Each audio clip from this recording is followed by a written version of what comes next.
Hey, we're live. Look at that. Amazing. Welcome, everybody. What are we doing today? I'm going to get a drink. That's right here, man. Upgrading skills to Windows Server 2012. This is a jumpstart specifically for preparing you for the 70-417 exam. My name's Rick Claus. I'm joined by the illustrious Ed. Lieberman. Ed Yes. from Train Signal. Just Mr. Ed. That's, yeah. Is that an old TV show or something? Yes, Wilbur. You got it. Well, we're very excited that you're here. We've got a bunch of people working inside the chat room to be able to answer your questions. I've got some chat windows open as well to see if I can get answers to some too. We have a boatload of content that we're going to be talking about over the next couple of days because let me just kind of get you guys a little bit oriented on this. The 417 exam is actually the upgrade exam which combines the content of the 410, the 411, and the 412. So if you actually work out all the math, that's about 10, 15 days? How many days of training? At least 15. At least 15 days of training in classroom environment that you normally would be taking at a regular pace. That is all crammed in to a single 5-day course. And then we're cramming that into 2 days. 2 days. So it's going to be fast. It's going to be fast. You know what? Let's get started. Fire up some slides there, buddy, and let's take a look and see right. what we got look at on that. the agenda. Oh, well, it starts off that we want to learn a little bit about you. Oh, me? Okay, Yeah. Well, if you haven't met me before, my name's Who are Rick you? Claus. Do you want me to do my own introduction? Sure. Okay, I'm Rick Claus. I work for a group that's called the Developer and Platform Evangelism Group. Basically, I've been a server guy since very early on, 20-odd years ago. I was the guy that sat in front of the computer and started working in IT, and that's kind of how I progressed. But my background is in enterprise technologies, is in the core server itself. I used to specialize in Exchange and Active Directory, stuff like that, but I focus just on core server. And I've been working with 2012 since the pre-beta days, which was just about a year ago or so, for Server 2012, or back then it was called Windows Server 8. And we're here to talk about server. And who are you? Right. Well, I don't know. You know, they say my name is Ed Lieberman, and I am a technical trainer and MVP, and I work for a company called Train Signal. And, you know, basically, I also have been in technology for about 20 years. I don't know that I've been working with servers as long as you have. I actually started working with Windows Server 2012 yesterday when you started showing me this stuff. So Is that why you're rusty on your demos? Yeah, just a little bit. Oh, just man. a little bit. So yeah. But yeah, no, I've been an MCT. I've been a trainer teaching this stuff since about it was about 1998. Yep. So this should be a whole lot of fun. Some of the cool thing that you do with Train Signal, I just want to call this one out, is that you actually do and specialize online courseware type stuff, right? Yep. So literally, like you're working, you're doing your online stuff, and then people can go in and then get the courses they want to and do it all in an online fashion. So you're an old hack at doing this online Oh yeah, stuff. whenever it's good for them. It's all you know, on demand. You know, at your pace, whenever you want to do it. You're not locked into the schedule of me making you sit there in the classroom and listen to what I have to say when I have to say it. Well, that's perfect because these next couple of modules we're going to be doing, as I mentioned, lots of information all crammed together, and it's going to be in a fast pace. So take a look at the next slide over there so we can see what the requirements are. Oh yeah, well we got some expectations going on here. Yeah, so in case you've never been to a Jumpstart before, it's obviously going to be fast-paced because the amount of content that we have going in there. There's going to be some banter back and forth. In case you haven't noticed, Ed and I are reasonably good at bantering about different topics. Because we don't like each other. Well, we've had differences of opinion on various different topics. And we're also going to be assuming, with Jumpstart background, that you've already been using Windows Server in some capacity. If you're brand new to this, you know, just be careful because you are going to have to go back and apply what you've learned over the next little while inside a lab environment, inside your production environment to see how things work and what's going on. So that's kind of the expectation. It's designed for people that are already working with servers. But if you've not any experience whatsoever, you're still going to get a lot out of this. Just you're going to want to get more because you're going to have your fancy tickled and want to keep on going. All right. Well, you know, what kind of knowledge would you say that they need to have? Well, absolutely, you have to have background knowledge in working with servers, with Server 2008, 2008 R2, and previous versions, but we just have to say the current versions, obviously. And then I prefer if you have some level of experience working with Server 2012. So if you haven't already done so, you can already go down and take along some on-demand training if you wanted to from a place called www.microsoftvirtualacademy.com. There's some very short snippets of training you can take about the overview of what Server 2012 is. You can also go and download a copy of Server 2012 from technet.microsoft.com/eval center to download a 180-day copy of the RTM and then try it out yourself.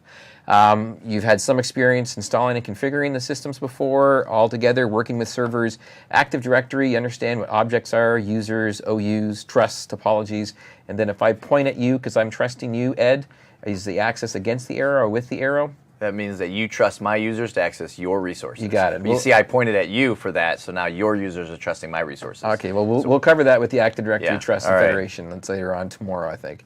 DNS, obviously, because it's the backbone of being able to locate resources in Active Directory. PowerShell. What you know about PowerShell? Because there's so many advancements in PowerShell for Server 2012, you got to know some background on PowerShell. I still don't get why, but we'll talk about that later. Well, that's because you and I have a debate on about this one here all the time. And then what's the last one on there? A little virtualization experience. Oh, yes. So we're going to do a little bit of Hyper-V. Considering the fact that most server operating systems deployed today, over 80% of new servers being deployed are virtualized, you better have some experience with virtualization. All right. That's up. That's pretty much it. A little day-to-day management, but yeah, that's kind of a given. Good. So basically, as you've already talked about, this is an accelerated version. That's probably an understatement. Accelerated version of a 5-day course, which, as you said, is really a 15-day course. You got it. So this will be a whole lot of fun, and you'll see there that there is a link available if you want to get some deeper hands-on experience. Yeah, basically, you can always go in and take additional courses. Like, Microsoft Learning Partners have some great in-person courses with people at the front being able to teach the course. In fact, just a little while ago, you and I were doing some MCT prep work for people that were learning how to teach those 410, 411, and 412 courses. Yeah. Now, a cool thing is they now at least map the course name to the exam, which to me is important, because I never knew which exam went for which course number. So at least now we have a synergy between them for what they happen to and I heard it's getting better. Good. I heard the 20 might be going away. Wow, even better. Yeah, I'm excited. I'm excited because I can't tell you what the course number was for, exam number, 384 back in 1990. Okay. Good. I'm glad you can. What else we got there? All right, well, we have our agenda. We do. Perfect. We do. Oh, yes. So, I can talk about this. There you go. You do it. Now, we're going to be kicking this off over a two-day period for module content. Each module is going to be, approximately about an hour-ish or so. Then we're going to be taking a little bit of a longer break in between. And then for the morning today, we're going to be covering off Module 1, Install and Config, Module 2, Monitoring and Maintaining, and Module 3, some PowerShell. You and I are going to go back and forth on this. Yes. Then after the break, we're going to be taking some deeper looks inside storage, networking technology, and then direct access. And then we're going to take a bit of a break.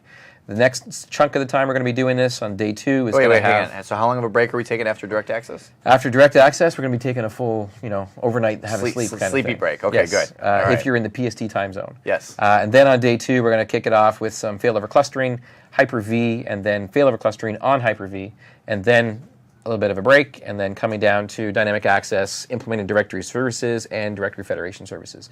This is the rough breakdown for what a 5-day course would look like if you're taking a 5-day course at a learning partner.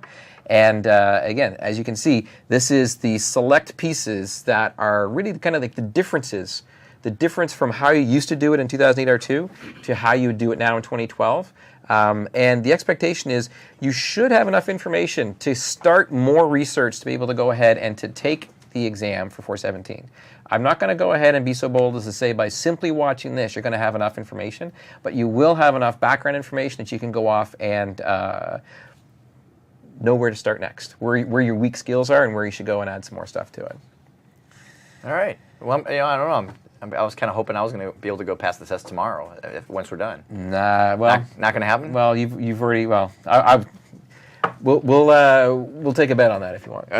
Okay. What do you got going on, man? I take the odds on not passing. What odds are you going to take? All right. Here we go. So, what's up? First module? First module. That's pretty much it. Everyone ready? Good. Glad you are. So what do we have in our first module here? Installing and configuring servers based on Windows Server 2012.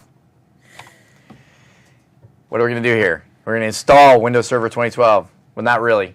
we'll talk about it a little bit. I'll show you a few screenshots. We're assuming you've already done an install of Server 2012, but we'll show you some screenshots to speed things up. The magic of video recording. Yeah, and I'll tell you what. Then we move into configuring Windows Server 2012, and really what it comes down to is you have to be able to be familiar with the interface. That's kind of the big thing that everyone's getting used to with the Windows Server 2012 is the new interface. There are a lot of new cool features, and we're going to talk about a lot of those. But to get things started here, before you can get into those features, you have to first be able to just see how to navigate your way through the product. One other thing, and there's no bullet point listed there, but there is one major thing when it comes to navigating through the product, and that is being able to bounce back and forth between your server core installation and a full installation, which is something that we didn't have the ability to do in the past. Except for the reinstall, which was a little bit restrictive. yeah, just a little bit. So that is one of the main things that I'm definitely going to show you how to do. And then the last thing is we'll just see how to go ahead and configure remote management. Okay, so with that, let's go ahead and, let's first talk about the, wait a minute. Wait, Rick, why are there a whole list of additions here? I told you to modify this slide. I thought you were modifying No, you were supposed to modify it. It was supposed to just have two, just standard and data center, because that's all there is, right? Okay, so here we go into a discussion. So the first one is basically, yes, there is only two versions you can get if you're looking at being able to buy it as a regular downloadable copy, or if you go off and evaluate it from TechNet. That is the standard edition and the data center edition.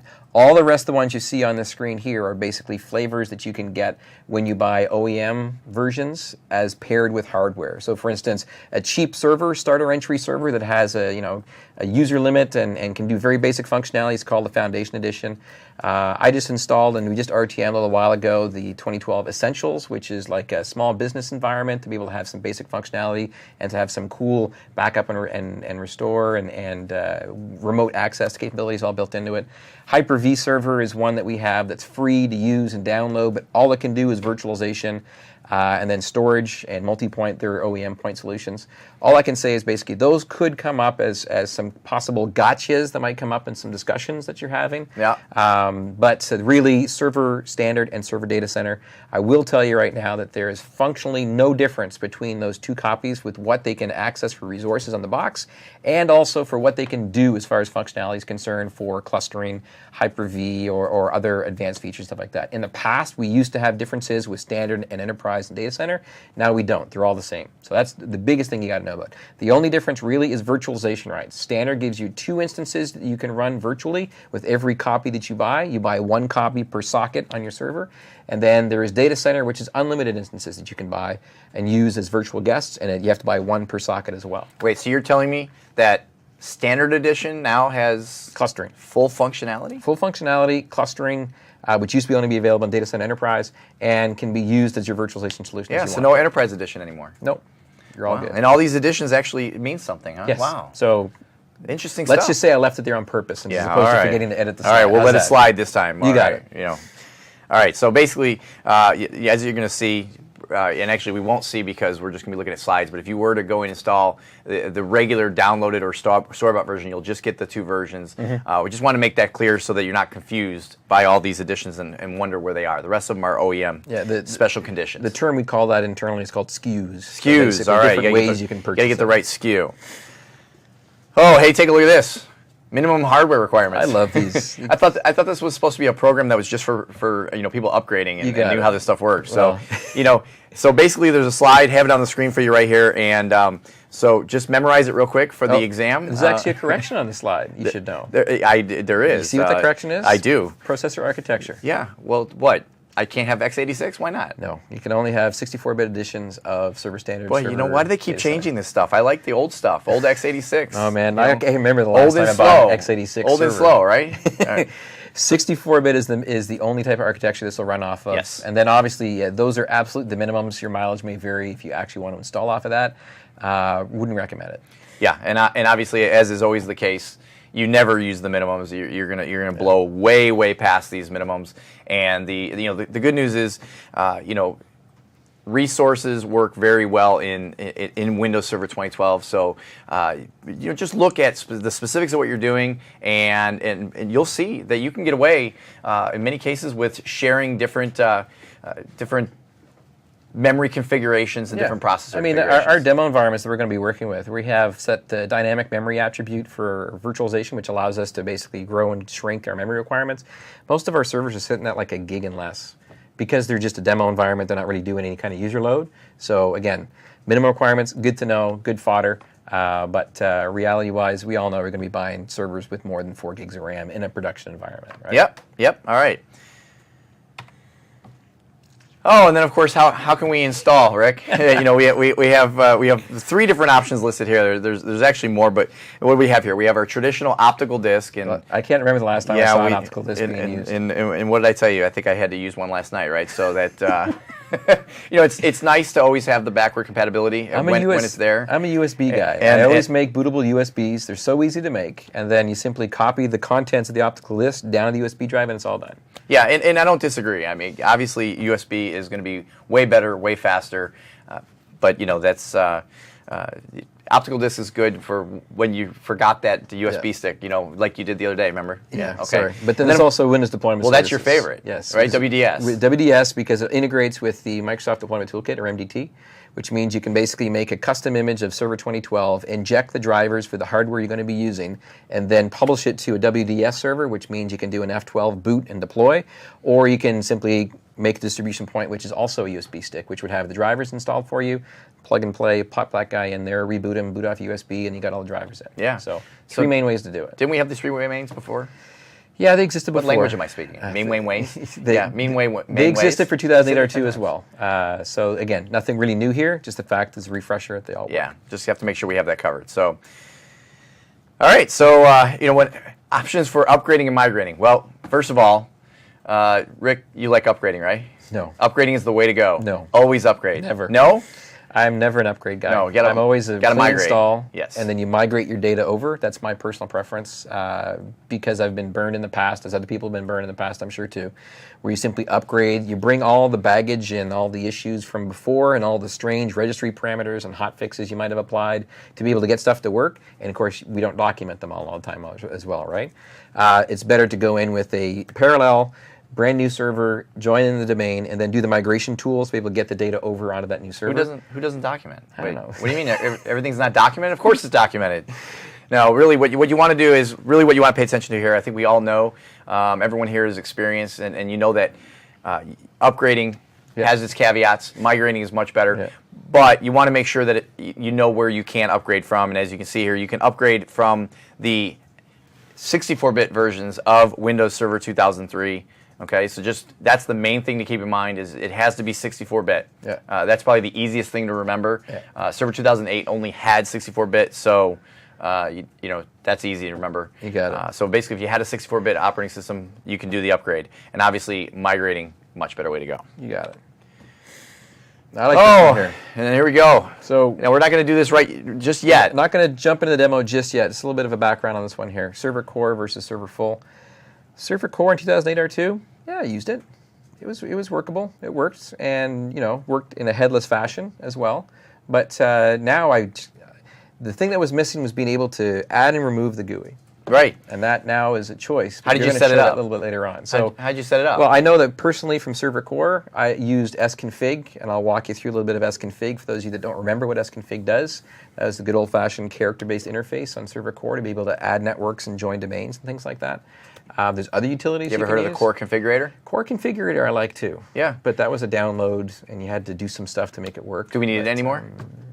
No, because of what you can do. That's right. So we're going to show you that. We're going to save that one there because it definitely is something's coming up. We're going to show you. All right. So this is where rather than spend a whole lot of time here walking through an actual installation and just walking through and looking at progress bars and all that fun stuff. Here's basically what it looks like, and I know it's probably it may be small on the screen, but just want to show you the screenshots. If you've installed anything ever before, you've seen it now. Okay, it's the same thing. You start out, you have a welcome screen, you pick your language and region, you click next, you tell it you want to go ahead and install. Now here, because this was based off release candidate, we only had the data center option. So whereas we were talking before about all the different editions and how there was just the 2, standard and data center, that we're going to find typically in your RTM. In release candidate, which is where the screenshot was taken from, we only had data center. That's all we had. Yeah. Other thing I want to point out is the fact that the default is also server core. Yes, and even in Release Canada, it would default to that. This screenshot just They took the wrong screenshot. Yeah, this way. well, apparently they were already set on doing the full GUI, but, Yep. when they went ahead and set up the screenshot. So if you're one of those guys that just goes through next, click, click, click, next, next, next, done, you're going to end up with a server core box. Yep. So be careful. But that's okay, as we'll learn as we go along. That's actually okay, and it's really preferred on most of your servers. So if we move along through the screenshots here, just real quick, you get your license agreement. Make sure you read that. Wait, okay, Read your wait. license agreement. Everybody, take 5 seconds here. Done. Read it. Okay. it. Did you see me scrolling down real fast? Then, of course, from there, you see that you have your choice between an upgrade and your custom, which obviously your custom is going to be for your clean install. Yeah, I normally do customs to be able to wipe out the hard drives that are Absolutely. there, make new partitions And and stuff like that. that's what you're looking at right here. You got it. Next screen. Even though we'd have to go into our advanced options to truly go in and partition and all that fun stuff.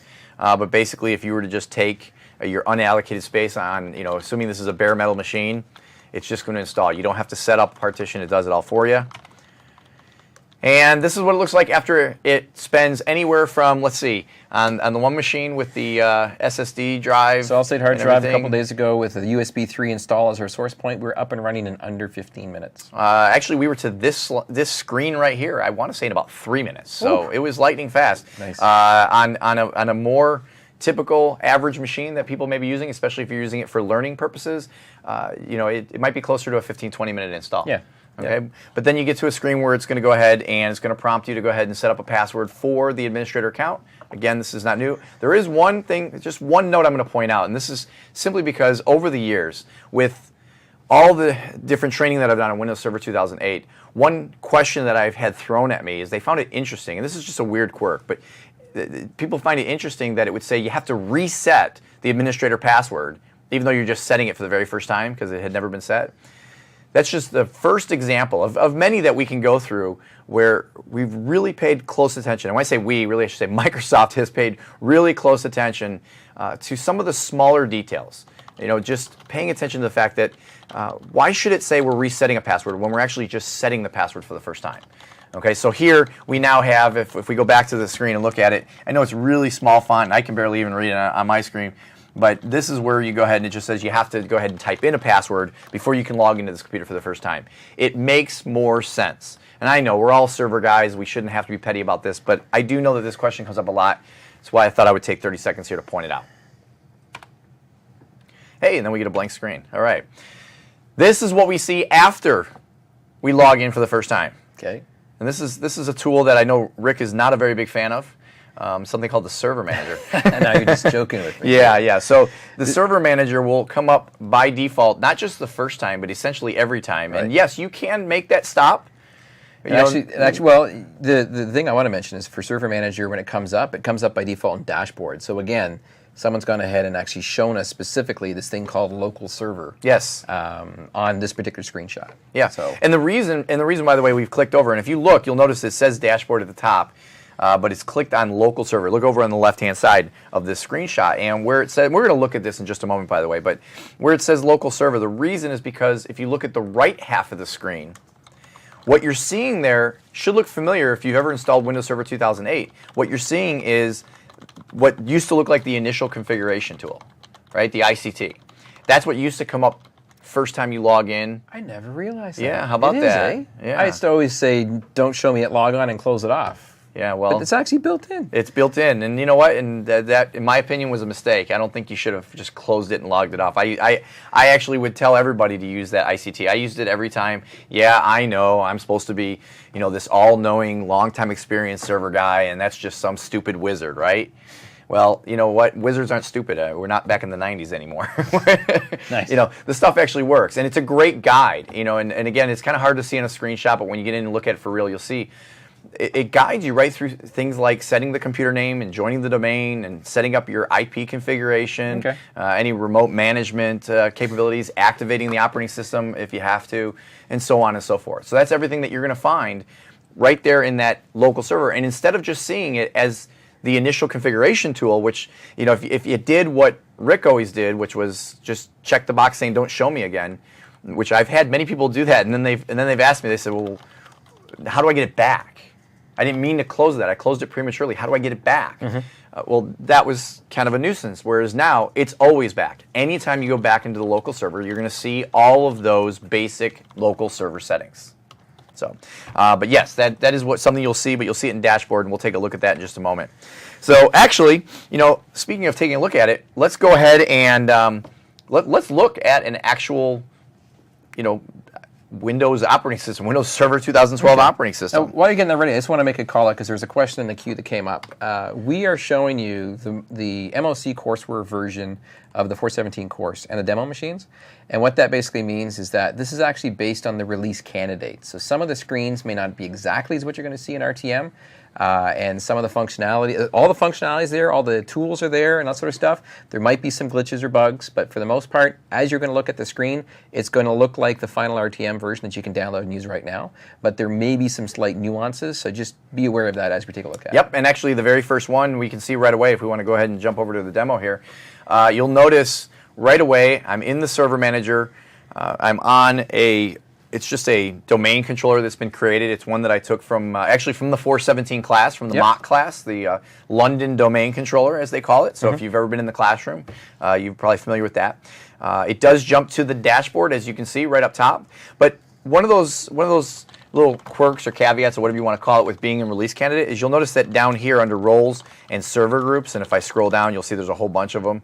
There's a whole lot of red, and that's a little bit alarming. When you see red, that's not a good thing. Yeah, well, generally you would see red and you would say there's something wrong. Right, Sure. right. And in this case, there is actually something wrong. I mean, if you were on an actual production RTM machine, this is not something you want to see. And if you do see it, you want to address it. And so if I were to just go ahead and click on any one of these, and I'll tell you what, instead of going into I'll just use ADDS here. If I go ahead and click on manageability, what it's telling me is that it can't get the BPA results. Okay, so that was quite frankly, I mean, Rick, is there any better way to put it than that was just a bug with release candidate that they had to? It wasn't really a bug. It's not a bug. It's just. I mean, it's supposed to do this. Yeah. It's just that people were bothered by the fact that you install a clean operating system and you're already seeing these errors. Yeah. So they made it that you're not forced to see those BPA results right from the first minute that you install the operating system. So that is one thing that is different.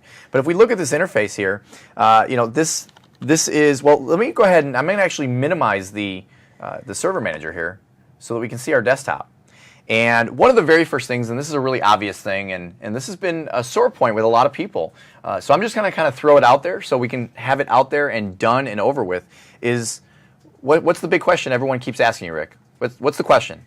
Where is my Desktop? Your desktop is right in front of me. So Where's my start button, right? You don't need a start button. You don't need a start button, and that is exactly true. One of the things that you're going to learn and you're going to see as we go through all of this is you're going to see that you can pretty much do everything, A, through Server Manager, Yep. and B, you'll see that you're going to do it remotely from your desktop. Like you should be. Right. So you don't need to have... matter of fact, to take it a step further, you're going to see that you should, when you're all done configuring, just go back to Windows Server Core. If you can. Like most applications can run in Server Core just fine, but obviously do your testing. But ideally, Server Core is going to give you the better, least size footprint, more secure solution, less patching required than if you're running full Server GUI. And we even have an in-between mode, too, that we'll talk about in a bit. Yeah, yeah. So yeah, there's no start button. But if you ever need to get into something like the start button, like I used to do, I just simply hit the Windows key and start typing. Windows key MSTSC for remote desktop. Windows key CMD enter for command prompt. Windows key network, and then choose settings, and I can choose my network settings. Get whatever you need. And matter of fact, if we go ahead, let's jump back and take a look at it. There is one other thing I'll show you. First of all, if I hit, and you can't see me doing this, but if I hit the Windows key, it does take me into a start menu. Yep. Okay, the other thing is if I go back to my desktop here. It's actually called the start screen. Yeah, okay. Start screen, start menu. That's all right. This thing over on the right is also supposed to be called the charms bar. Yep. Not a sidebar, as many people. I'll misspeak and call it a sidebar because it comes out of the side. But whatever you want to call it. Go watch the Windows 8 for IT Pros Jumpstart with Joey Snow and Stephen Rose from the other day. There you go. A few days ago. Now, I do want to show for people who really are dead set. You know, for old school people who are really used to doing things a certain way, and even though we're giving you advice and we're telling you that there are better ways to do this, while you're learning those better ways, I will tell you that I'm going to show you that there is a start button. You just can't see it. So let's take a look here, and right down here in the far lower left-hand corner, right? You see my cursor right there? All the way down in the corner. If I put it all the way down there, you'll see that the start screen pops up. I click it, and I'm there. And again, I'm only, and Rick, before you get upset, because I'm not trying to tell people to go do this. It's not a start button. It's a start pixel. Area. It's a start pixel. It's a start area. Okay, so here we have on our start, and what Rick was just talking about, how you can go ahead and you can just start typing things in. And I'll tell you what, you like to type what for remote desktop? MSDSC. MST. And notice as I'm typing it, I don't even have to get the whole thing in, and there's your remote desktop And connection. you can just hit enter and then launch. That's right. Well, let me show you. Maybe I can't remember MSTSC or whatever those letters are that you could like keep throwing out. How about DHCBMGR.MSC. how about I just do remote? Right? It's what do I want? I want remote. Desktop. So I'm just going to type REM. Oh, look at that. Remote desktop. It Okay. finds it. And yes, I could just hit enter. The other thing you can do if you don't hit enter is you can right click on it. So you pin it. And then there's your you used to have a little drop down menu that come down. Well, here's your context sensitive menu down here. Pin to start, we'll put it as an icon on your start screen. Pin to taskbar moves it to your taskbar. Absolutely. Matter of fact, let's do that. Let's go ahead and pin it to the taskbar. And that way I'll just show you. Let me go ahead and get out of the start screen back to the desktop. And you'll notice that right down here, I now have my remote desktop connection. Yep. It's that simple. All right, so let's go ahead and let's go back to Server Manager, which, by the way, that is what this icon is in the far lower left-hand corner, right next to that start pixel. You got it. I'm not even going to call it start area. It's 1 pixel, I believe, right? Just about. So here is the Server Manager. And this is, I'll tell you what, the one you're looking at is a little bit more advanced than what you would see the first time you install Server, because I already have a whole bunch of different roles and services, or we could even say and features, right? What's the difference between a role and a feature? We'll come back to that later. But we have all kinds of stuff already installed on this server. So you'll notice that everything in Windows Server 2012 is context sensitive. Okay, so basically because this server already has Active Directory Certificate Services, Active Directory Domain Services, DHCP, DNS, and so on and so forth, you'll see that we have different links over here on the left for each one of those. Okay, and then another thing we have over here is we have these different roles and server groups. And there's not a whole lot of time to go into it. As we said, we're going to be cramming through this stuff really fast to go into the specifics of the server groups. But one thing that's really cool about this is here it has these predefined server groups that it creates just based upon what's installed in the server and how things have been configured on the server. But we can manually create our own server groups where we can hand pick, I want these specific servers to be managed. Because they look after the contents of building 1 or building 12 or something like that, and they span all the different roles on the side. The left-hand side is auto-generated, as you mentioned. Server groups gives the ability to personalize your own work environment. And I will tell you, we're going to actually not create a server group right now, because in the next module where we look at different performance monitoring and things like that, that'll be a very good example of where we can use a server group to monitor more than one server at a time. Good point. All right, so that's fine. Beyond that, I'd like to show you that up here, up at the top, we have a menu here. If I click on Tools, this is another somewhat context sensitive, and that's a term that's very generic, context sensitive. But this menu will change based upon what you have installed on this system. It's really what it is. It's almost like the equivalent of your old administrative tools menu? It actually is the exact copy of your administrative tools. So if you want to go in and customize your administrative tools folder on your local machine with your own set of PowerShell scripts, your own grouping of these different MMC snap-ins, that sort of stuff, and then when you right mouse click on that to be able to say, show me the tools, it'll show your list instead. The context sensitive part is more so when you have a server selected and you right mouse click on it, that particular server, and then the context sensitive options appear for what is available. And we're going to see some of that as we go through in the next module. Not even just the next module, but I would say probably almost every module as we move forward, because again, Server Manager is where everything's done. So everything that we're going to talk about, everything we're going to do, it's all going to be done through the Server Manager. So what else do we see here in the Server Manager?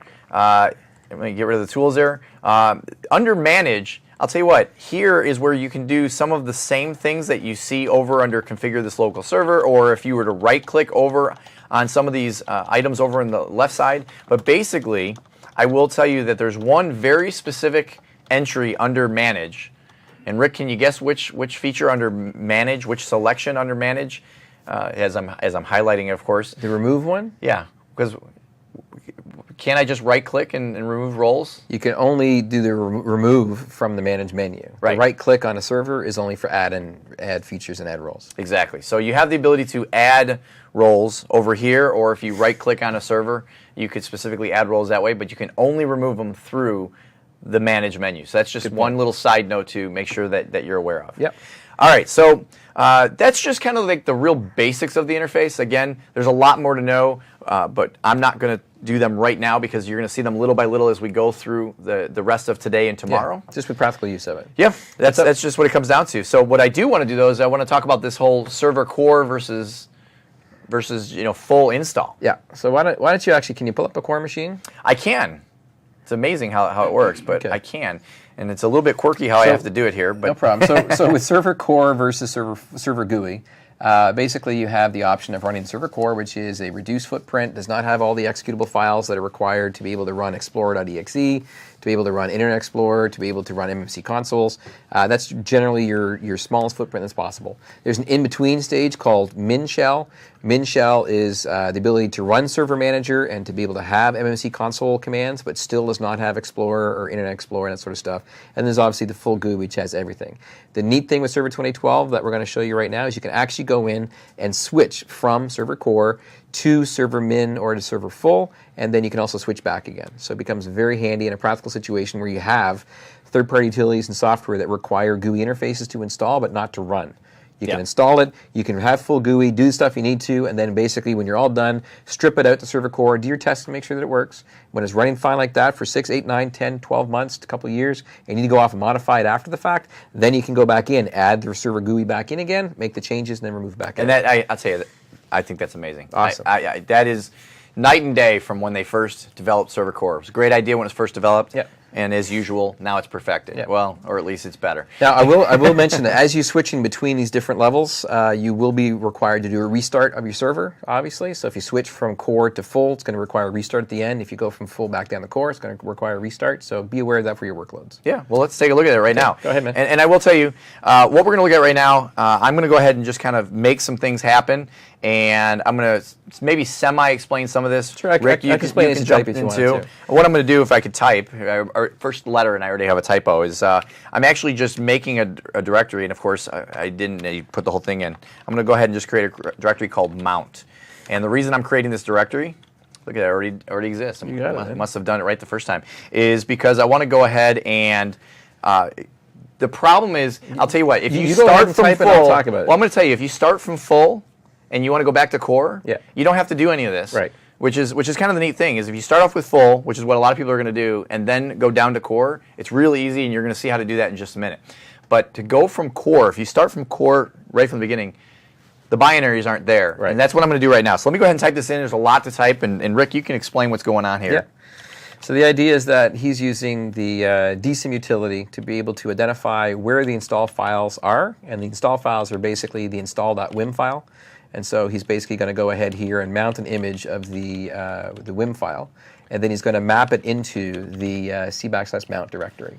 And the reason why is because when he goes in with the next command to be able to add in the server full interface for the GUI interface, he needs to reference where he can find the source files for them to be able to go off and put the binaries on the actual platter themselves. So that's basically the command line that he's running right now. All right, let's hope I typed it correctly. Yeah. Nope, didn't. What'd I miss? What'd I miss? A space. A space. Where is it? Mounter space c/mount. Where do you see it? Checking that one there, image file. You got the command line there in front of you, right? Yeah, I'm looking at it. No. It's all there. It's all there. How about that? This is the fun of live TV, right? It's all there. Nice. Well, it's a good thing that I've done this before, because it should already be there and we can move forward with it. But I just wanted to show you what this command is, and it is a little bit of a nuisance, as you can see. You got to make sure you get it right. Image file, D, sources, install, WIM. It's all good. Lovely. Oh, wait, I think I got it. I got it. Hold on, got to move my cursor. Bam. Switch. Go There ahead. it is. Lovely. Yeah, it's basically there because I've already put it there before. It's mounted. Yeah, so much for my snapshot going back to with it not being there. But here's the fun stuff, okay? So what we're going to do is go over to this thing that I don't know why we have it, but what's it called? PowerShell, right? PowerShell. He's just saying that because I'm doing the module in PowerShell. Yeah, and I like to razz him about it. But in PowerShell, what I'm going to do here is I'm going to import a module. Why am I importing a module here, Rick? For Server Manager to be able to do Server Manager commandlets. Yes, Server Manager. My typing is terrible today. There it is. Okay, it's imported.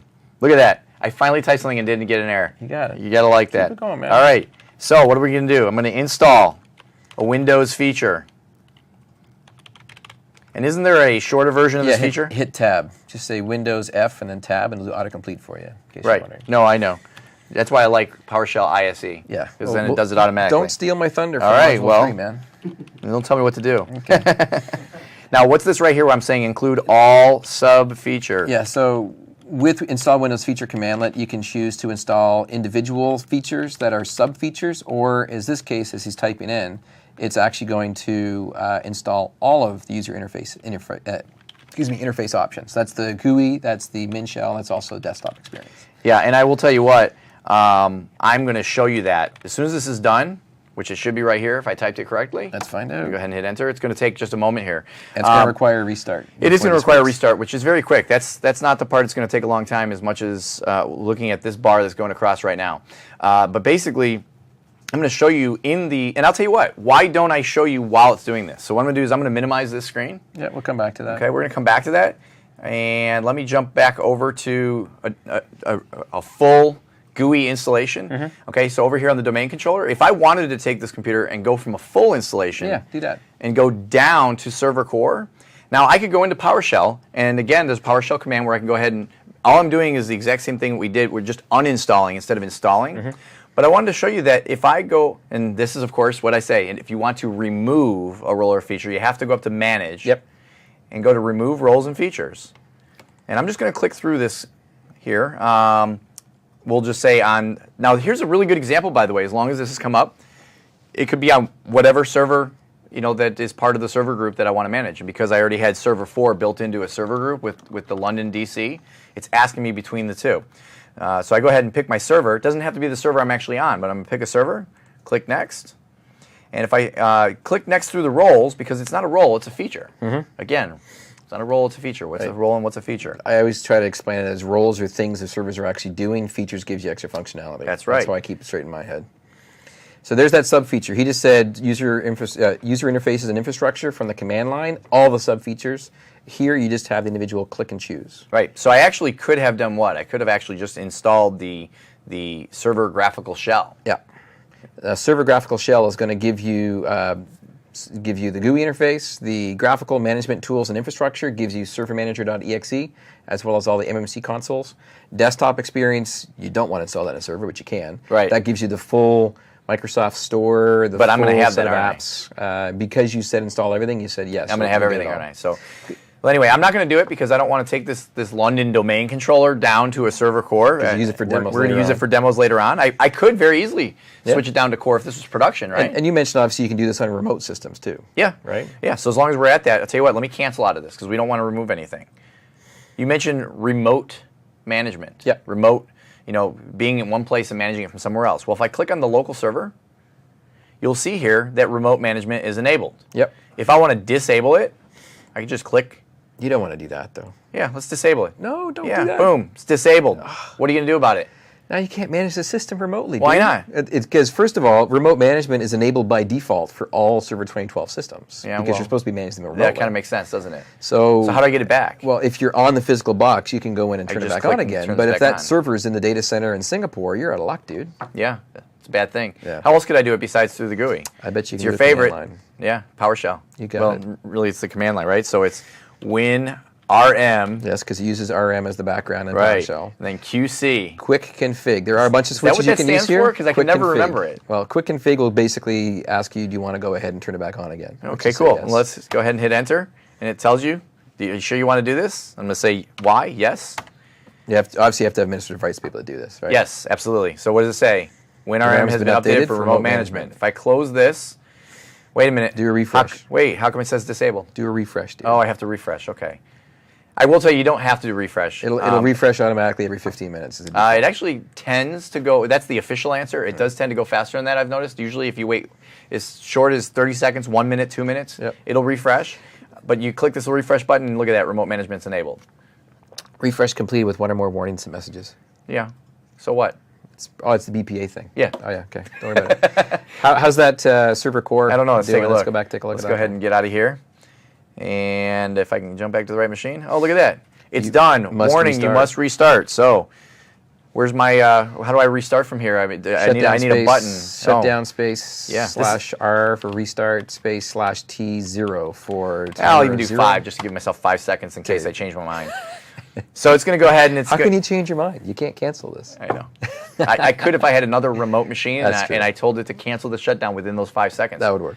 We used to have fun with that, and I'll just tell you about this while we're waiting for this reboot and it's configuring the features. You'll notice, by the way, that's exactly what it's doing. Remember we talked about this is nothing more than a Windows feature. If we had installed a new role or feature and we had done a reboot, this is what the screen would look like. Whereas now, it didn't look the same. We did it through PowerShell. We did it from Server Core.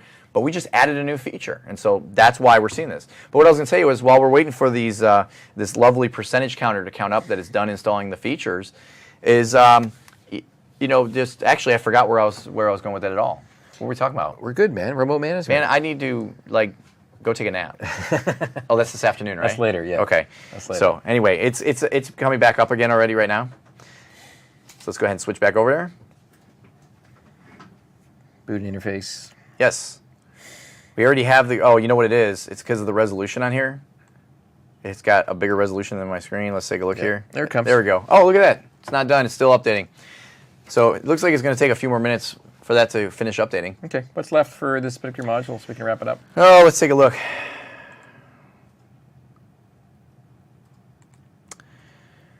I don't think we have much of anything left, to tell you the truth. All right. Oh, we do. sconfig. Yes, so sconfig is something that is quote-unquote legacy, if you will. It's still around from Server 2008 R2. Now it's available Server 2012. It simply is the command line interface to be able to have a bit of a menu to be able to do the most important things with the Server Core install, which is being able to change network settings, being able to enable disable network cards, and also be able to join domains and some other basic stuff like that. But ideally, a Server Core install, when it's done installing, you reboot, you log on, you run sconfig to be able to configure the network and configure for remote access, and then you do all management through Server Manager after that. So we don't need to show them that. That's fine. No, and again, I mean, one thing to definitely keep in mind is now with Server Core, you don't, I mean, a lot of people were afraid of Server Core because it was command line only. And the remote management wasn't a complete picture from where it is now on Server 2012. Right. And so basically what happened is you would either use a third-party download like the Core configurator, okay, and that would at least be to get it set up. Now, but you can use sconfig, or more specifically, as we are in the process of trying to show, is you can go back and forth between the full GUI and the Server Core. So if you're more comfortable with it, just go ahead and go to the full GUI, get everything set up the way you want it, and then go ahead and roll it back to being just Server Core. You got it. So let's go ahead and let's see if it is done installing. I hope it is. Let's take a look here. Still coming up. It is still coming up. That's why we're looking at a nice, beautiful black screen. Yep, it'll come. Again. Yeah, the one thing go ahead, say what you're I going was to going to say. say, let's just, because we're getting close to being done this particular module for the time you got a lot allocated to it, let's take a look at the last of the slides. I think we're almost done. No, it is done. I knew it had to be done. Oh, okay. That's why I just closed the there it virtual is. machine and opened it back up again. Screen refresh. Yes, I happen to know that was an issue. Let me go to full screen here. This one here is now server number 5. You can see up in the title bar. Previously it was command line only, and now it looks identical to what the experience was that you had with the domain controller. Yep, and if I go ahead and click on the server manager, Yep. there you go. Get your server manager, and We're good to go for that. everything's one. up and running. Well, I want to say thanks to the guys that are inside the chat room answering the questions. I'm trying to pull out a couple of them that happen to come up. There's a good number of them all pointing out the slash that you forgot for that switch, just so you know. I'm sure they were. You know, it's always easier when you're the one watching, right? It's always the way it works. I'm actually just clicking through real quick, and yeah, there's nothing left. That does bring us to the end of this this first module. Well, fantastic. Let's get ready for a short little break, and we'll come back with Module 2 in just a bit.